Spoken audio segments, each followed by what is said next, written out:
Hello everyone, मैं ममतेश गुप्ता। आज देखेंगे 8th क्लास एनसीईआरटी चैप्टर 1 और चैप्टर का नाम है कैसे, कब और कहां। हमने इससे पहले, आज से हम हिस्ट्री स्टार्ट कर रहे हैं और हमने इससे पहले क्या कंप्लीट कर लिया है, ज्योग्राफी। हमने 6th क्लास की ज्योग्राफी कंप्लीट कर ली है, 7th की और 8th की। ठीक है, तो हमने पहले सारे चैप्टर्स करे और तुरंत बाद उनके क्या किए, क्वेश्चन आंसर किए। इसी तरह से मैं हिस्ट्री भी कराऊंगी आपको। तो पहले मैं आपको क्वेश्चन ये थ्योरी करा रही हूँ आज, और कल इसकी कौन सी वीडियो मिलेगी आपको, क्वेश्चन आंसर वाली वीडियो मिलेगी। ठीक है, तो आइए शुरू करते हैं। तो आज से हम हिस्ट्री स्टार्ट कर रहे हैं। तो मैं पहले 8th क्लास की हिस्ट्री कराऊंगी, फिर 7th क्लास की और फिर 6th क्लास की कराऊंगी। ठीक है, इस बार मैं उल्टे क्रम में कराऊंगी। पिछली बार मैंने 7th की कराई थी, फिर 6th की कराई थी और फिर 8th की कराई थी। ठीक है, तो इस बार हम पहले 8th की करेंगे, फिर 7 करेंगे और फिर 6 की करेंगे। तो आइए हम शुरू करते हैं। देखिए, चैप्टर का नाम है कैसे, कब और कहां। तो ये जो पूरे इतिहास की आपकी बुक है, ये कहानी बेस है और मैं आपको कहानी की तरह ही समझाऊंगी। क्योंकि अगर आपको बुक से ही पढ़ना है तो आप सभी के पास बुक है, आप बुक से पढ़ सकते हैं, लेकिन आपको सारी चीजें समझ में आए और लॉन्ग टाइम तक याद रहे, उसके लिए क्या है, मैं अपनी भाषा में बताऊंगी। देखिए, ये जो रेड कलर से मैंने मार्कर से जो लिखा है वो क्या है, मेन हेडिंग है। देखिए, जैसे ये लिखा हुआ है, हम अवधियां कैसे तय करेंगे। देखिए, इस तरह से लिखा हुआ है ना, तो आपकी एनसीईआरटी बुक में भी ये इस तरह की हेडिंग होंगी। ठीक है, मैंने एक शब्द भी अपनी तरफ से नहीं लिखा है, सब कुछ आपकी एनसीईआरटी से ही है। तो देखिए, जब बक्सर का युद्ध हुआ था, ठीक है, बक्सर का युद्ध कब हुआ था, 1764 में। ठीक है, आप मोटी मोटा ऐसे याद रख लीजिए, कितने में हुआ था, 1764 में। ठीक है, उसके बाद से क्या किया था, जो अंग्रेज थे उन्होंने मतलब तय कर लिया था कि हाँ, उन्हें हमारे ऊपर शासन करना है। ठीक है, तो 1764 से धीरे धीरे वो हम पर राज करने लगे थे, और चीजें इतनी धीरे गति से परिवर्तित हो रही थी, इतने धीरे गति से चेंज आ रहा था कि हमें पता भी नहीं चल रहा था कि हम इनके गुलाम बनते जा रहे हैं। और धीरे धीरे उन्होंने लगभग हमारे लास्ट तक 1957 तक सारे देश पे ही कब्जा कर लिया था। और फिर हमने 1957 में उनको मार के भगा दिया था। ठीक है, हमारा देश आजाद हुआ था ना 1947 में, तब। ठीक है, तो उस समय लगभग पूरे भारत पर उनका कब्जा था, जिस समय हमारा देश आजाद हुआ था। ठीक है, तो देखिए, जो गवर्नर जनरल बना के यहाँ पर भेजा, यानी कि भारत में शासन किस तरीके से चलेगा, कैसे चलेगा, और किन किन चीजों पर ध्यान देना है भारत पर शासन करने के लिए, ये सारा जिम्मा किसको सौंपा गया, रॉबर्ट क्लाइव को सौंपा गया। ठीक है, अब यहाँ से क्लाइव की कहानी शुरू हो जाती है। तो रॉबर्ट क्लाइव ने सबसे पहले ये देखा कि अगर हमें भारत पर शासन करना है तो हमें क्या करना पड़ेगा, पहले भारत का पूरा भूभाग जानना पड़ेगा, मतलब भारत कितना है ना। देखिए, अंग्रेजों के शासन करने से पहले हमारे देश में जो शासन चलता था वो राजा का शासन होता था। ठीक है, तो राजा क्या करते थे, जितने एरिया में वो अपना शासन करते थे उतने एरिया का ही वो अपना मैप बना लेते थे। ठीक है, मानचित्र बनाते थे। लेकिन जब अंग्रेजों ने शासन करना स्टार्ट किया तो उन्हें पूरे भारत पर करना था, तो इसलिए पहली बार रॉबर्ट क्लाइव ने हमारे भारत का नक्शा बनाने के लिए सोचा, और उन्होंने भारत का नक्शा बनाने का काम किसको दे दिया, जेम्स रेनाल को दे दिया। ठीक है, उन्होंने जेम्स रेनाल को ये जिम्मा सौंपा था कि पूरे भारत का नक्शा बनाया जाए। ठीक है, अब नक्शा बनके इन्होंने बनाया, जेम्स रेनाल ने। अब देखिए, दूसरी हेडिंग है, हम अवधियां कैसे तय करते हैं, मतलब कौन कौन सी चीजें जिनसे हम अवधियां तय करते हैं। अब देखिए, पूरा जो इतिहास है वो अवधियों पर है। अवधि यानी कि डेट, तिथि, है ना। आप लोग समझ पा रहे होंगे ना, जो साइड में आप लोग डालते हो डेट, उसको ही अवधियां बोला है इसमें।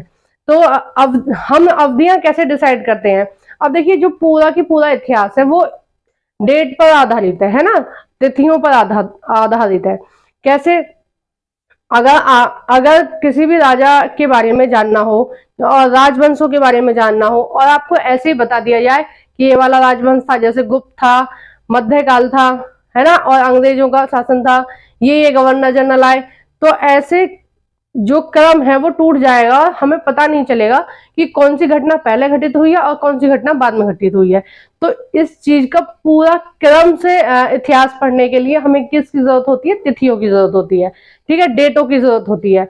अब देखिए इन्होंने एक तरह से एक उदाहरण के तौर पे आपकी बुक में ये बताया है कि देखिए 1817 में क्या हुआ था कि स्कॉटलैंड के अर्थशास्त्री और राजनीतिक दार्शनिक जेम्स मिल, ठीक है, कौन थे? देखिए ये अर्थशास्त्री भी थे और राजनीतिक भी थे, यानी कि जो देश को चलाते हैं वो नेता होते हैं ना, उस तरह की वो राजनीति भी जानते थे और देश का हिसाब किताब, यानी कि कितने लोगों के पास रोजगार है और खाने की व्यवस्था कैसे होगी लोगों की, कैसे लोगों को काम दिया जाएगा, वो मैं आपको मतलब बहुत ही सरल वे में बता रही हूँ, क्योंकि जो 8th क्लास के बच्चे देख रहे हैं वीडियो उनको शायद नहीं समझ में आएगा ये जो अर्थशास्त्र, तो उनके लिए मैं इतनी सरल भाषा में बता रही हूँ आपको। तो मतलब ये जो लेखा जोखा देखता है ना पूरे देश का, उनको हम अर्थशास्त्री बोलते हैं, ठीक है।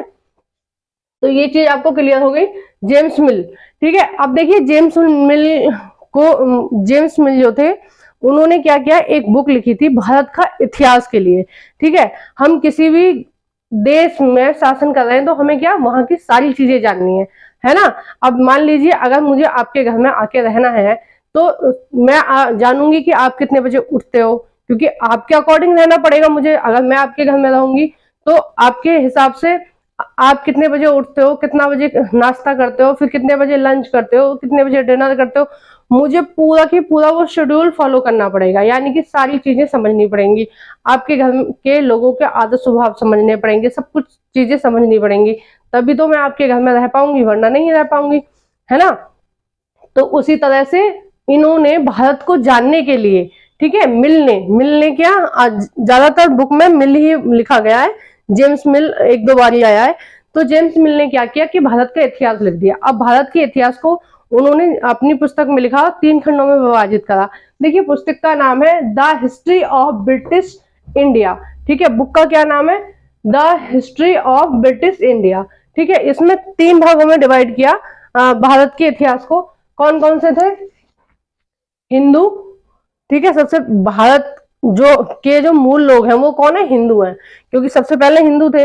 उसके बाद विदेशी आक्रमणकारी आए मुस्लिम, फिर मुसलमानों ने कुछ दिन राज किया और उसके बाद आपको पता ही है ब्रिटिशर्स आए, यानी कि अंग्रेज आए और उन्होंने हमारे ऊपर शासन किया। तो इन 3 खंडों में बांटा गया है। लेकिन जबकि भारत वालों ने क्या है, इसको नहीं माना है, भारत वालों ने अपना कुछ अलग निकाला है। तो जो भारतीय इतिहासकार है उन्होंने भी क्या है, भारतीय इतिहास को 3 भागों में विभाजित किया है। लेकिन इन्होंने प्राचीन, यहाँ पे इन्होंने हिंदू बोला है तो इन्होंने यहाँ पे प्राचीन बोला है, यानी कि प्राचीन जो भारत है उसमें कौन थे? हिंदू राजा ही थे, ठीक है। तो उसका इतिहास, और इन्होंने बोला है मुस्लिम, लेकिन इन्होंने बोला है मध्यकाल, ठीक है। और उसके बाद है आधुनिक काल। और देखिए आधुनिक काल की जो स्टार्टिंग होती है आप लगभग मान लीजिए कि 18वीं शताब्दी से होती है। देखिए सिस्टमेटिक तरीके से जो राज करना शुरू किया था उन्होंने 1773 से किया था, लेकिन आप मान लीजिए कि लगभग 18वीं शताब्दी से, यानी कि 1800 ईस्वी से जो हमारा आधुनिक युग शुरू हो गया।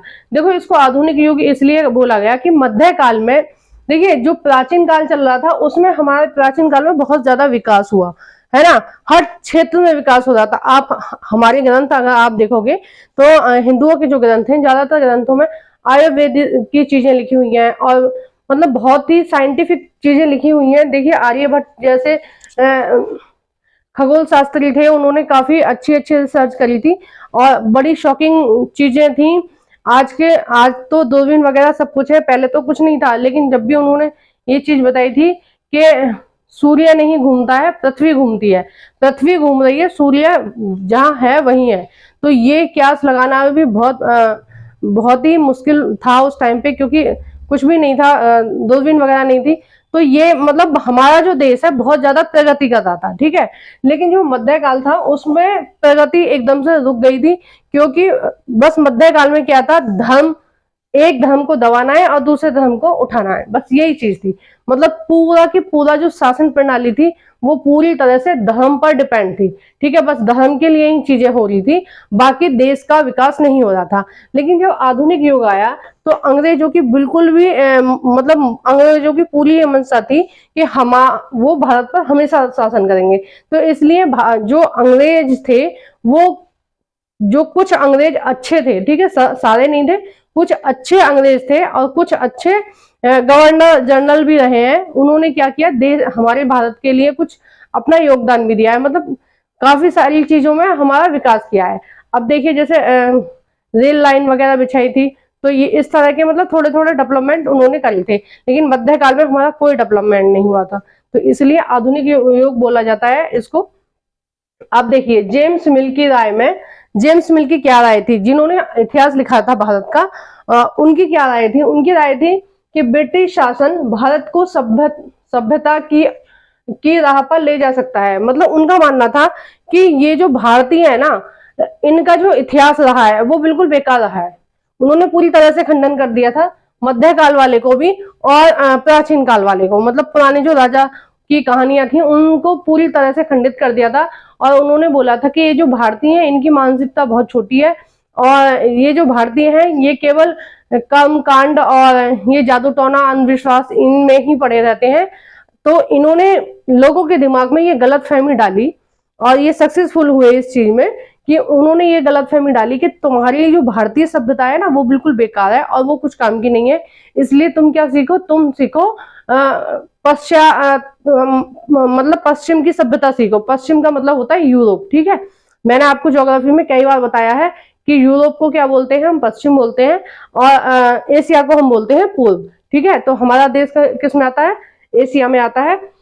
देखिए मैं एक मिनट आपको बता देती हूँ, देखिए ये यूरोप है, अगर आप देख पा रहे होंगे, ये यूरोप है जिसमें बहुत सारी छोटे छोटे देश हैं, और ये क्या है, एशिया है। तो एशिया को क्या बोलते हैं, पूर्व, और इसको बोलते हैं पश्चिम। तो इन्होंने बोला था कि पश्चिम जो सभ्यता है वो सबसे अच्छी है और इसको अपनाना चाहिए, और जो भारत का विकास है वो सबसे ज्यादा हो सकता है कैसे, इंग्लैंड के साथ मिलके, यानी कि ब्रिटिश के साथ मिलके भारत का विकास अच्छा हो सकता है। अगर वो ब्रिटिश के साथ नहीं मिलेंगे तो भारत का विकास अच्छा नहीं होगा।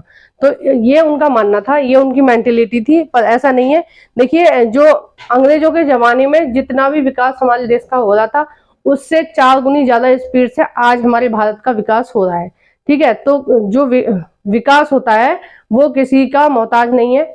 जब देश की जनता अपने देश के लिए कुछ काम करना चाहती है तो वो अपने देश को किसी भी ऊंचाइयों पर ले जा सकती है। जैसे अब इस समय हमारे जो देश के लोग हैं वो बहुत ज्यादा जागरूक हैं और अपने देश के लिए अलग अलग क्षेत्रों में काफी अच्छा योगदान दे रहे हैं। तो हमारा देश क्या है, बहुत स्पीड से आगे जा रहा है, ठीक है। और आपको पता ही होगा कि बहुत जल्द ही हमारा जो देश है वो टॉप 3 में आ जाएगा। हमारे देश की अर्थव्यवस्था किस में आ जाएगी, टॉप 3 में आ जाएगी, यानी कि दुनिया की तीसरी सबसे बड़ी अर्थव्यवस्था बन जाएगी कुछ दिनों में, ठीक है, कुछ सालों में ही। तो देखिए जो जेम्स मिल का ये मानना था कि जो भारतीय ग्रंथ वगैरह हैं वो सब बेकार है, ठीक है। तो इनकी ये मानसिकता थी, लेकिन ये गलत थी। मैं इस चीज का खंडन कर रही हूँ कि ऐसे नहीं हो सकता कि किसी भी देश की पूरा इतिहास बेकार हो जाए, पूरी की पूरी मानसिकता बेकार हो जाए, ऐसे नहीं हो सकता, ठीक है। कुछ कमियां हो सकती हैं, थोड़ी बहुत ऊपर नीचे हो सकता है, लेकिन ऐसे नहीं हो सकता कि कोई भी धर्म पूरी तरह से गलत हो, कोई भी देश पूरी तरह से गलत हो, ये चीज नहीं हो सकती। ये सारे लोग तो एक जैसे नहीं हो सकते ना, कुछ लोग अच्छे होते हैं, कुछ लोग पिछड़े हुए होते हैं, तो सब तरह के लोग होते हैं। अब देखिए नेक्स्ट देखते हैं, भारत में यूरोपीय शिष्टाचार, कला, संस्थानों और कानूनों को लागू किया जाना चाहिए। मैंने वही चीज आपको बताई। उन्होंने क्या बोला कि भारत में क्या है, पूरी तरह से यूरोपीय शिष्टाचार को लागू किया जाना चाहिए, कला को, संस्थानों को और कानूनों को लागू किया जाना चाहिए। और उन्होंने यहां तक बोल दिया था कि ब्रिटिश को भारत के सारे भूभाग पर कब्जा कर लेना चाहिए, क्योंकि जब ये गवर्नर जनरल बनाए गए थे तो आप लोगों को भी पता होगा कि ये कहाँ से थे, कहाँ के थे मेनली गवर्नर जनरल, ये बंगाल के उधर के थे, क्योंकि अंग्रेज सबसे पहले, अंग्रेजों ने जो शासन किया था, एक मिनट में दूसरे मैप में आपको बताती हूँ जी। देखिए जो अंग्रेजों ने शासन स्टार्ट किया था वो यहाँ पर किया था, है ना, बंगाल पे किया था ना। ये बंगाल में बहुत बड़ा बंगाल था, ये बांग्लादेश था, बंगाल था, हमारे यहाँ का पश्चिम बंगाल था, बिहार था, झारखंड और ये उड़ीसा, मतलब बहुत बड़ा प्रांत था। तो यहाँ पर इन्होंने शासन किया था और दिल्ली के कुछ हिस्से थे, है ना। तो मतलब दिल्ली के आसपास के इलाके तक ही इनका शासन था। एक तरह से आप कह लीजिए कि उत्तर भारत में ही मेनली इनका उस समय शासन था। तो मिल ने क्या राय दी थी कि आपको क्या है, पूरे भारत पर शासन करना चाहिए। ठीक है, अब हम देखते हैं औपनिवेशिक क्या होता है। औपनिवेश क्या होता है, 1 मिनट दीजिए, मैं चेक कर लेती हूँ एक बार। हाँ, हम देखते हैं औपनिवेशिक क्या होता है। ठीक है, औपनिवेश क्या होता है, देखिए पहले हम देख लेते हैं कि एनसीईआरटी ने क्या बोला है। जब एक देश पर दूसरे देश के दबदबे से इस तरह के राजनीतिक, आर्थिक और सामाजिक सांस्कृतिक बदलाव आते हैं तो इस प्रक्रिया को हम क्या बोलते हैं, औपनिवेशीकरण बोलते हैं। यानी कि कोई भी देश, ठीक है, जब दूसरे देश पे, आप मान लीजिए एक तरह से जो इंग्लैंड के लोग थे वो हमारे देश में आए और उन्होंने आके हमारे देश में सबसे पहले क्या किया, देखिए राजनीतिक, हमारी क्या है, राजनीति बदल दी, यानी कि शासन करने का तरीका बदल दिया। ठीक है, अपने हिसाब से उन्होंने शासन किया। आर्थिक, यानी कि उन्होंने आर्थिक क्रियाओं सारी चेंज कर दी अपने हिसाब से, उद्योग धंधे लगाए, मतलब जो उनके लिए अच्छे थे, जो जिनसे उनको लाभ हो रहा था उस तरह के उद्योग धंधे लगाए, है ना। और जैसे सूती वस्त्र उद्योग को उन्होंने ज्यादा बढ़ावा दिया, क्योंकि वहां पर क्या है, इंग्लैंड वगैरह में सूती कपड़े की बहुत ज्यादा मांग थी। तो उन्होंने अपने हिसाब से आर्थिक बदलाव लाए। सामाजिक, यानी कि वो क्या चाह रहे थे कि पूरी तरह से जो भारतीय संस्कृति है वो बेकार है और उसको खत्म कर देना चाहिए। और कौन सी अपनानी चाहिए, इंग्लैंड वाली अपनानी चाहिए, यानी कि पश्चिम सभ्यता को अपनाना चाहिए। देखिए कुछ लोग हैं भी आजकल पश्चिम सभ्यता को अपना रहे हैं, और ये क्या है, सांस्कृतिक बदलाव आते हैं। तो इस प्रक्रिया को क्या बोलते हैं, हम औपनिवेश बोलते हैं। अब देखिए अंग्रेज हमारे देश में आए, उन्होंने क्या किया, मैंने आपको बताया शासन करने का उनका तरीका अलग था, राजनीतिक हो गया ये, और आर्थिक उन्होंने अपने हिसाब से, यानी कि जिन उद्योग धंधों को लगाने से उनको फायदा था, इंग्लैंड को फायदा था, भारत को फायदा नहीं था, इंग्लैंड को फायदा था, वही उद्योग धंधों पे उन्होंने ज्यादा जोर दिया। ठीक है, उस समय मार्केट में यूरोप में क्या है, भारतीय कपड़ा की बहुत ज्यादा मांग थी। तो उन्होंने क्या किया, सूती वस्त्र उद्योग को बहुत ज्यादा आगे बढ़ाया और नील को बढ़ाया, गन्ना को बढ़ाया, मतलब जिस चीज की उन्हें जरूरत होती थी, चाय के लिए बहुत ज्यादा प्रयास किए उन्होंने। तो मतलब उनको जो जिस चीज की जरूरत होती थी वो अपने हिसाब से करते थे, और सामाजिक व्यवस्था पूरी तरह से बिगाड़ दी। देखिए अभी भी उस चीज की छाप मिलती है। कई लोग सोचते हैं कि हम वेस्टर्न कपड़े पहन रहे हैं, ठीक है, वहां के हिसाब से रह रहे हैं, तो हम क्या है, ज्यादा अच्छे लगेंगे। ऐसा उनकी गलत फहमी होती है, ऐसा होता नहीं है। कई लोग सोचते हैं कि जो इंग्लिश बोल रहे हैं वो ज्यादा पढ़े लिखे लग रहे हैं समाज में, या कई लोग, जैसे आप लोग भी हैं, कोई आपके सामने इंग्लिश में बात करेगा तो आपको ऐसा लगता है अरे भाई ये तो बहुत होशियार है, ये तो इंग्लिश भी जानता है। लेकिन ऐसा नहीं है, आप अपनी मानसिकता को चेंज कीजिए, और जो अंग्रेजों की जो आपके दिमाग में भरके गए ना, उसको निकालिए। हमारी सभ्यता श्रेष्ठ है, ये चीज आपको माननी चाहिए, और है, सच में है ये चीज। आज पूरा विश्व मान रहा है इस बात को कि भारतीय सभ्यता सबसे अच्छी है। और देखिए जो हिंदी है, आप उससे घृणा ना करें। आप ये ना सोचे कि जो इंग्लिश बोल रहे हैं वो आपसे ज्यादा बेहतर है, या आप किसी भी मामले में वो आपसे ज्यादा करने में सक्षम है। आप सब कुछ कर सकते हैं जो आप चाहते हैं, बस आपको क्या है, अपने अंदर आत्मविश्वास रखना पड़ेगा। ठीक है, तो आप ये चीज निकाल दीजिए मन से कि कोई अगर बच्चा इंग्लिश बोल रहा है, आपके कोई सहपाठी है या आपकी कोई फ्रेंड है, कोई भी जो इंग्लिश बोल रहा है, तो वो आपसे ज्यादा श्रेष्ठ है, ऐसा नहीं है। ज्ञान को बिल्कुल भी लैंग्वेज डिसाइड नहीं करती है। ठीक है, किसी की भाषा ये डिसाइड नहीं कर सकती कि उसके विचार कितने अच्छे हैं, उसके माइंड में कितनी सारी चीजें हैं। ठीक है, ये लैंग्वेज एक अलग चीज है। तो ये ज्यादा इंग्लिश के पीछे भागना छोड़ दो। ठीक है, इंग्लिश सीखनी चाहिए, एक हद तक सीखनी चाहिए आगे बढ़ने के लिए, लेकिन ये नहीं है कि आप हिंदी को बिल्कुल साइड में रख दो कि हिंदी कुछ है ही नहीं, बेकार है हिंदी की पढ़ाई, ऐसा नहीं है। ठीक है, मैं भी देखो आपको हिंदी में ही पढ़ा रही हूँ। तो हम बात कर रहे थे औपनिवेश की, तो आपको पता चल गया कि जब कोई एक देश दूसरे देश पर गलत तरीके से शासन करता है, उसका फायदा उठाता है, उसकी धर्म संस्कृति को सबको नष्ट कर देता है और अपने अपने फायदे की बात करता है, तो उसको हम बोलते हैं औपनिवेश। तो भारत किसका औपनिवेश था? इंग्लैंड का औपनिवेश था। मैं औपनिवेश पे सबसे ज्यादा जोर इसलिए दे रही हूँ कि आपकी बुक में आगे औपनिवेश का बहुत सारी शब्द मिलेंगे आपको औपनिवेश के, तो आपको वहां पर नहीं समझ में आएगा, तो इसलिए यहाँ पे मैंने अलग से समझा दिया है। ठीक है, जब कोई भी देश गलत तरीके से दूसरे देश पर शासन करता है तो उसको क्या बोलते हैं, औपनिवेश बोलते हैं। ठीक है, तो भारत किसका औपनिवेश था, भारत था इंग्लैंड का औपनिवेश। अंग्रेजों ने हम पर शासन किया था ना, तो हम किसके औपनिवेश थे, अंग्रेजों के। अब देखिए दूसरा देखते हैं, प्रशासन अभिलेख तैयार करता है। प्रशासन क्या है, अभिलेख तैयार करता है। अब देखिए प्रशासन अभिलेख क्यों तैयार करता है, मैं आपको बताती हूँ कि जो इंग्लैंड वाले लोग थे उन्होंने ये चीज जानने की कोशिश की थी कि पहले क्या था, भारत में चीजों को किसी भी जो रिकॉर्ड वगैरह थे वो नहीं रखे जाते थे, क्योंकि सभी राजा अपने अपने हिसाब से काम करते थे। अब जब उन्होंने ये मन बना लिया कि हमें भारत पे अच्छे से शासन करना है अंग्रेजों ने, तो उन्होंने क्या किया कि सभी विभाग, सभी चीजों के अलग अलग विभाग बनाए और उन्होंने बोला कि हर चीज को क्या है, लिखा जाना बहुत जरूरी है। क्योंकि मान लीजिए आज कोई व्यक्ति शासन कर रहा है, ठीक है, अब 5 साल बाद या 10 साल बाद उसका ट्रांसफर हो गया कहीं, तो जो दूसरा व्यक्ति वहां पर शासन करने आएगा तो उसको पता नहीं चलेगा कि किस तरह से काम हो रहा था। तो उसके लिए क्या उन्होंने क्या कि सारी चीजों को लिखा जाना बहुत जरूरी है। अब देखिए हम देखते हैं एनसीईआरटी में क्या लिखा है।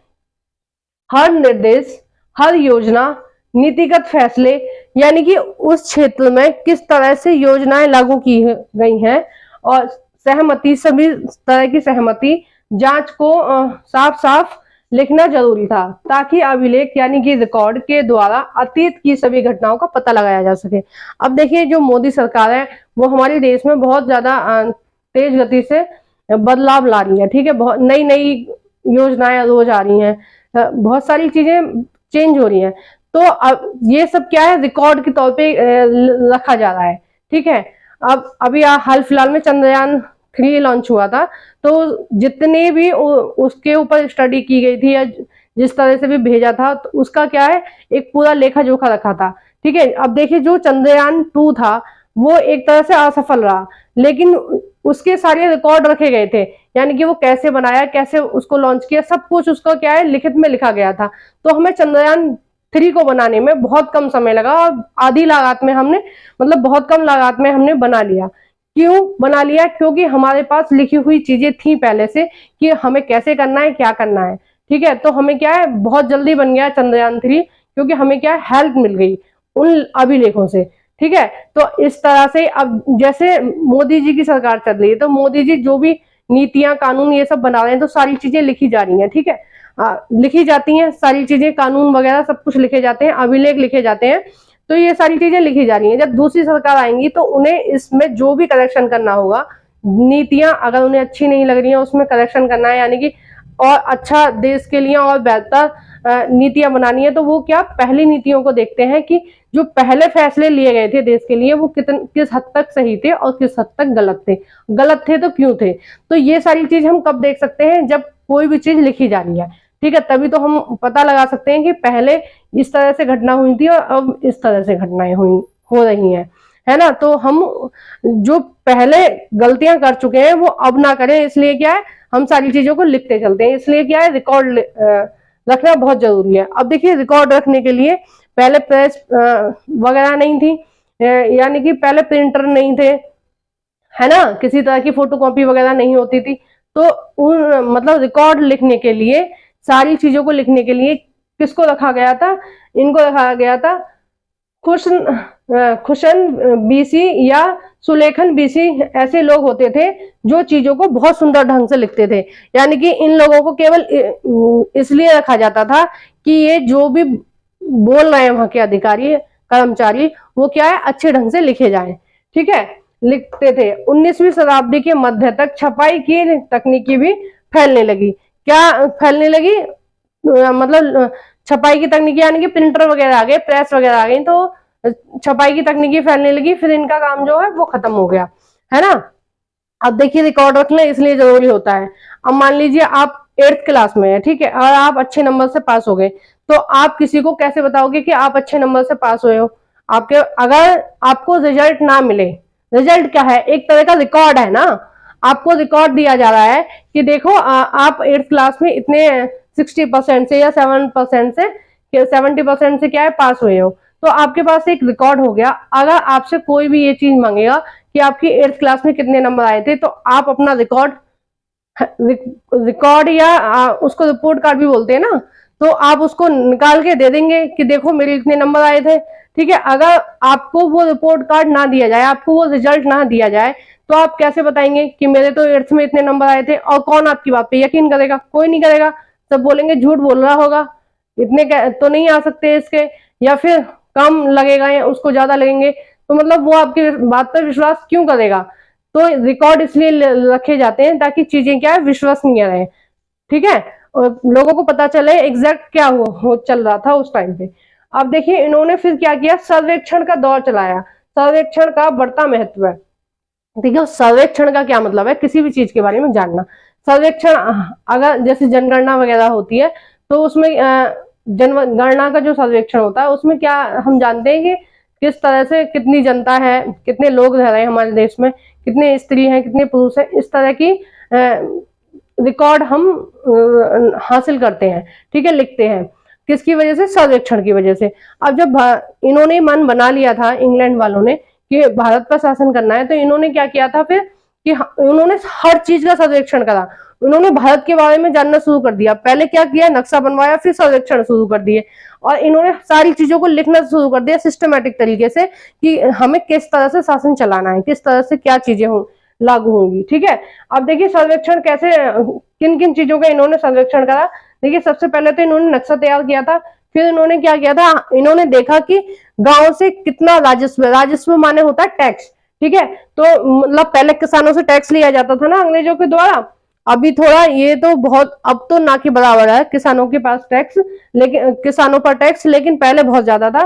तो इन्होंने इस चीज का अनुमान लगाया कि कितने गांव हैं भारत में और उन गांवों पर कितना टैक्स लगेगा। ठीक है, प्लस इन्होंने क्या किया, धरती की सतहों का सर्वेक्षण करा। मतलब जो पृथ्वी की सतहों का इसलिए सर्वेक्षण किया, यानी मैंने आपको बताया था ना कि पृथ्वी के अंदर की सतहों पर क्या मिलता है, खनिज मिलते हैं बहुत सारे। ठीक है, कोयला, सोना, ठीक है, लोहा, और ये सारी चीजें मिलती हैं। कहाँ मिलती हैं? उसमें मिलती हैं, पृथ्वी के अंदर अंदर की सतहों पर मिलती हैं। तो इन्होंने क्या किया, इस चीज का सर्वेक्षण किया कि जो भारत की पृथ्वी है, भारत की जो भूमि है, उसके अंदर किस किस चीजों की खनिज है। ठीक है, इसलिए क्या किया इन्होंने, पृथ्वी का सर्वेक्षण किया। फिर इन्होंने देखी मिट्टी की गुणवत्ता, यानी कि कहाँ पर कौन सी फसल उगाना सही है। जैसे इन्होंने असम में क्या किया, चाय की बागानों पर बहुत ज्यादा जोर दिया, है ना। उत्तर भारत में क्या किया, यानी कि यूपी के आसपास, यूपी, महाराष्ट्र, इन सब जगह इन्होंने क्या किया था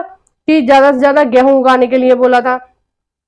कहीं पे इन्होंने नील उगाने के लिए बोल रखा था। तो ये किस आधार पर इनको, मतलब इनको कैसे पता चलता था कि कहाँ के किसानों से क्या चीज उगवानी है? क्योंकि इन्होंने पहले ही मिट्टी की गुणवत्ता देख ली थी। इनको पता था कि कौन सी मिट्टी कौन सी फसल के लिए अच्छी है, तो ये उसी फसल पर ज्यादा जोर देते थे। ठीक है, तो इसलिए इन्होंने मिट्टी का देख लिया था। पेड़ पौधे, इन्होंने सर्वेक्षण किया था कि भारत में कितने टाइप के पेड़ पौधे हैं और वो किस काम आ सकते हैं। ठीक है, फिर इन्होंने जीव जंतु देख लिए थे कि इसका सर्वेक्षण करवाया था कि जो भारत है उसमें कौन से जीव जंतु पाए जाते हैं। इन सभी चीजों का इन्होंने सर्वेक्षण किया था। और ये 18वीं शताब्दी के आखिर तक इन्होंने हर 10 साल में भारत की जनगणना शुरू कर दी थी। ठीक है, आपकी बुक में 19वीं शताब्दी लिखा है जो गलत है, और ये आएगा 18वीं शताब्दी, क्योंकि अगले वाले चैप्टर में उसमें दे रखा है कि 1872 में। ठीक है, 1872 में, ये मैंने डेट लिख रखी है यहाँ, 1872 में क्या किया गया था, जनगणना शुरू की गई थी। और 1872 के बाद प्रति 10 साल में भारत की जनगणना होने लगी थी, है ना। तो ये सारी चीजें की थी। देखो और भी बहुत सारी चीजों के इन्होंने सर्वेक्षण किए थे। मैं आपको एक बार पढ़ के बता देती हूँ, आपको पता चल जाएगा। बोर्ड छोटा पड़ रहा था, लिख नहीं पा रही थी मैं ठीक से, तो मैंने सोचा मैं बाद में आपको पढ़ के ही बता दूंगी। अब देखिए, और इसके अलावा इन्होंने वनस्पतिक सर्वेक्षण किए, प्राणी विज्ञान सर्वेक्षण किए, यानी कि जाना कि कहाँ पर कौन कौन सी जनजातियां पाई जाती हैं। पुरातत्व सर्वेक्षण, यानी कि हमारी पुरानी सभ्यता कैसी थी, मतलब हमारा पास्ट कैसा था, वो सारी चीजों को जानने के लिए सर्वेक्षण किए। मानव शास्त्र सर्वेक्षण किया, वन सर्वेक्षण किया, मतलब हमारे देश में कौन कौन से वन पाए जाते हैं, कौन कौन सी वनस्पति पाई जाती है। क्योंकि जो पेड़ होते हैं ना, वो बहुत ज्यादा इंपॉर्टेंट होते हैं किसी भी देश के लिए, क्योंकि उनसे क्या है, हम फर्नीचर बना सकते हैं, जड़ी बूटियां का निर्माण कर सकते हैं, और घर मकान के लिए जरूरत होती है, बहुत सारी चीजों के लिए पेड़ पौधों की हमें जरूरत होती है। तो इन्होंने इस चीज का सर्वेक्षण किया था कि हमारे भारत में कहाँ कौन से वन पाए जाते हैं, और कई बहुत सारी दूसरी चीजों के भी सर्वेक्षण किए थे। अब देखिए लास्ट हेडिंग है, इसमें लिखा है अधिकृत रिकॉर्डर्स से क्या पता नहीं चलता। देखिए हर चीज का रिकॉर्ड रखा जाता है, आज भी रखा जाता है, ठीक है। जैसे आपने कोई मकान वगैरह खरीदा तो उसका एक रिकॉर्ड आपके पास होगा, यानी कि उसकी वसीयत होगी, बैनामा होगा, पक्की रजिस्ट्री, आपकी लैंग्वेज में जो भी बोलते हैं वो आपके पास होगी, यानी कि आपके घर के कागज आपके पास होंगे। वो क्या है, एक तरह का वो रिकॉर्ड है ना आपके पास। आप ये किसी को भी ये बता सकते हैं ये घर मेरा है क्योंकि इसके कागज मेरे नाम है। हर कोई भी आप प्रॉपर्टी खरीदोगे, कोई भी आप चीज खरीदोगे, उसकी क्या है, पर्ची बनेगी आपके नाम से, है ना। तो वो क्या है, एक तरह का रिकॉर्ड होता है ना। अब देखिए कौन कौन सी चीजें रिकॉर्ड में नहीं लिखी जाती। अधिकृत रिकॉर्डर से क्या नहीं पता चलता। देखिए क्या नहीं पता चलता कि जो रिकॉर्ड लिखने वाले होते हैं वो उच्च वर्ग के लोग होते हैं, यानी कि पैसे वाले लोग होते हैं, समझदार होते हैं, पढ़े लिखे होते हैं। तो वो ज्यादातर जो रिकॉर्ड बनाते हैं, किसी भी चीज का सर्वेक्षण करते हैं, तो वो अच्छे इलाकों में करते हैं। लेकिन वो जो पिछड़े हुए लोग होते हैं, जो बहुत ज्यादा गरीब लोग होते हैं, जो एक तरह से जनजातियां हैं या बिल्कुल गरीब किसान हैं, उनका सर्वेक्षण करने कोई नहीं जाता है गाँव में, ठीक है। तो उनकी मानसिकता है, जो वो सोच रहे हैं, है ना, उनका जो दुख है, वो चीज कहीं भी रिकॉर्ड में नहीं होती है। उनकी जो समस्या है कि इनकी गरीब किसानों की, ठीक है, जो फुटपाथ पे सोते हैं उनकी, या फिर जो खदानों में काम करते हैं, कोयले वगैरह की खदानों में काम करते हैं उनकी, मतलब बहुत सारे ऐसे लोग हैं जिनके बारे में कोई अभिलेख नहीं तैयार किया जाता है, कोई रिकॉर्ड नहीं तैयार किया जाता है। तो बहुत सारी चीजें जो रिकॉर्ड में नहीं होती हैं कभी भी, यानी कि आप किस तरह से सोच रहे हैं, कोई भी समुदाय या हर धर्म के लोगों की सोच अलग होती है, हर समुदाय के लोगों की सोच अलग होती है, हर क्षेत्र का प्रत्येक क्षेत्र की सोच अलग होती है। तो ये सारी जो चीज है, जो सोच है, जो आपके माइंड में जितनी भी सारी चीजें चल रही हैं, वो क्या है, वो कभी भी रिकॉर्ड में नहीं होती है, ठीक है। तो आई होप ये चैप्टर आपको समझ में आया होगा। मेरी वीडियो आपको अच्छी लगी होगी। अगर आपको मेरी वीडियो अच्छी लगी है तो प्लीज वीडियो को लाइक करें, और आप मेरे पढ़ाने का तरीका कैसा है, कंटेंट कैसा है, आप एक छोटा सा कमेंट करें। अगर आपको कमेंट में ज्यादा कुछ नहीं लिखना है तो बस थम्स अप करें या हार्ट की शेप भेज दें, ठीक है। और अगर आप मेरे चैनल पर नए हैं तो प्लीज चैनल को सब्सक्राइब कर लीजिए, और अपने जो फ्रेंड्स वगैरह हैं जो भी 8th क्लास की एनसीईआरटी पढ़ना चाहते हैं फ्री में, आप उनके साथ ये चैनल को शेयर कर दें। Thank you for watching everyone.